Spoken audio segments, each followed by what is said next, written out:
I have never been a good test taker. In fact, I actually hate taking tests. But I am learning to appreciate them, especially when teaching online, because I understand how we can use them to guide our students through their learning and how we can use them to help them be more effective, as well as how we can use them to give effective feedback and keep our students motivated. So, in Module 3, we're going to take a look at maybe reframing the way we think about assessments and keeping the focus on the learner.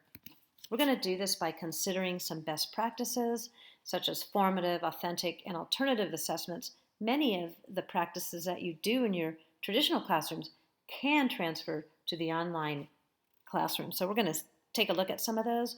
We're also going to see how we can use checklists and streamline our feedback. I really love this statement that I had heard once.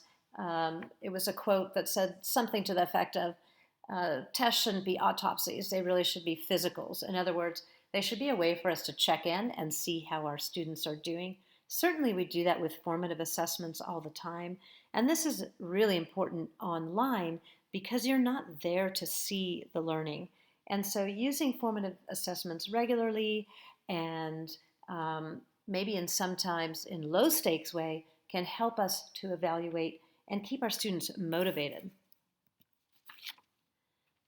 Authentic assessments are absolutely key to finding ways to making the learning real and keeping students engaged when they're online, especially because when you're always sitting behind a screen and learning, sometimes you need that break away from the screen and a way to make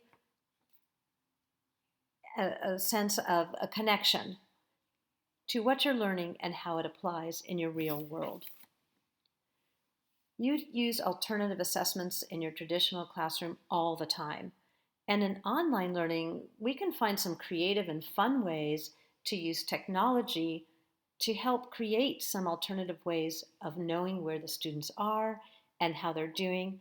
And we can use them as a way to reframe what students know by allowing them to showcase their learning.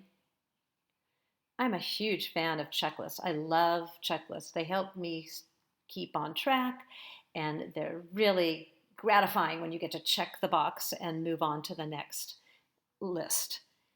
For students, we can use checklists as a way to help them self-regulate and keep themselves moving and making progress. And bonus, they can also help us streamline the way we provide feedback.